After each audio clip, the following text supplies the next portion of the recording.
I had cervical foraminal stenosis for my clinical pattern, and this is a condition that results when one or more of the intervertebral foramina they narrow, and they can also lead to compression of the spinal nerve if too much narrowing occurs.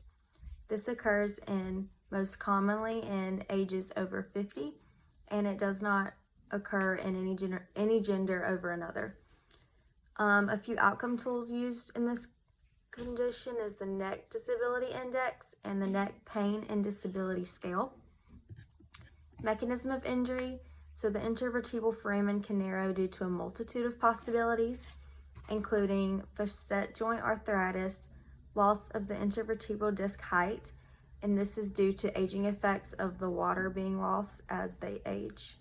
Disc herniation, spondylolisthesis, bone spurs or osteophytes in the uncovertebral joint, or hypertrophic ligamentum flava.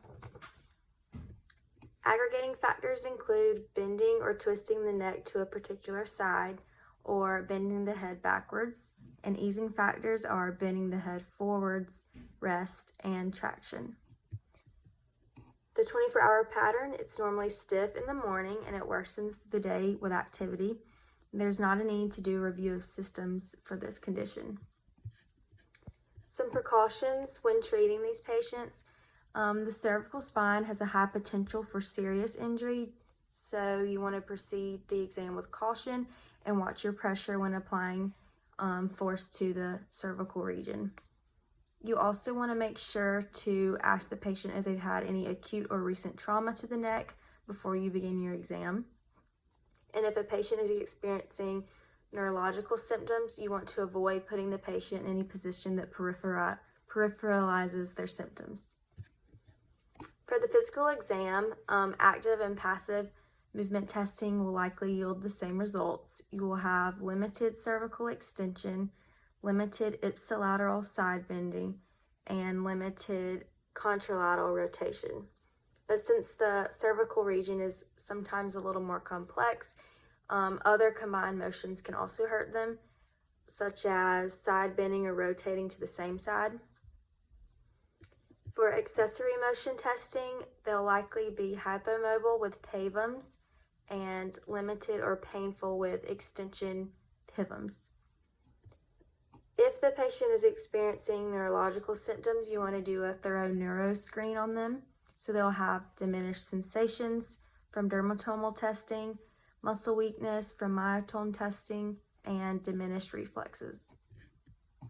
Some special tests that may be positive for this condition is Sperling's test. This is probably the most common test found in the literature. And the sensitivity for this test is 0.3 and the specificity is 0.93. A cervical hyperextension test can be positive. This is also known as the Jackson's test, with a sensitivity of 0.25 and a specificity of 0.9. The cervical distraction test will also be positive, a sensitivity of 0.44 and a specificity of 0.9. The upper limb tension test will be positive if the patient has a lot of neurological symptoms, and the sensitivity for that one is 0.83 and specificity is 0.11. Palpation findings, the muscles in the posterior cervical spine may be tender or have trigger points due to compensation of the muscles. Differential diagnosis, cervical spondylosis,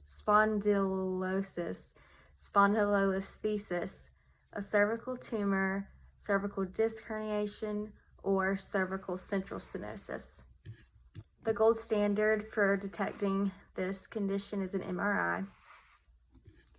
Signs and symptoms indicating referral to a physician is vertebral artery compression, and this is if the patient experiences the 5 Ds and 3 Ns, and I'll list them for you: dizziness, drop attacks, diplopia, dysarthria, dysphagia, nystagmus, nausea, or numbness.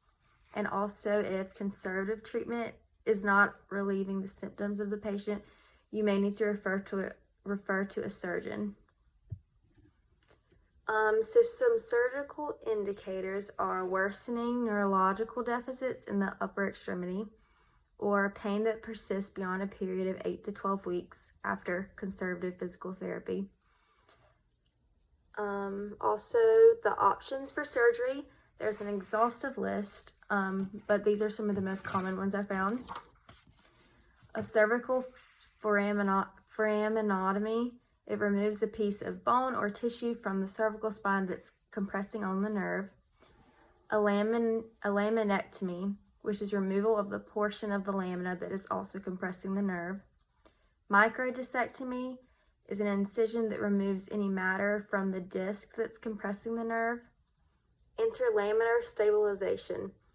This follows a decompression surgery, but an interlaminar spacer is inserted into the cervical spine and it reduces the pressure on the nerve. A fusion is when two vertebrae are fused together by insertion of a bone graft. And decompression is followed by a fusion surgery for patients with spinal stenosis. It's usually the recommended surgery.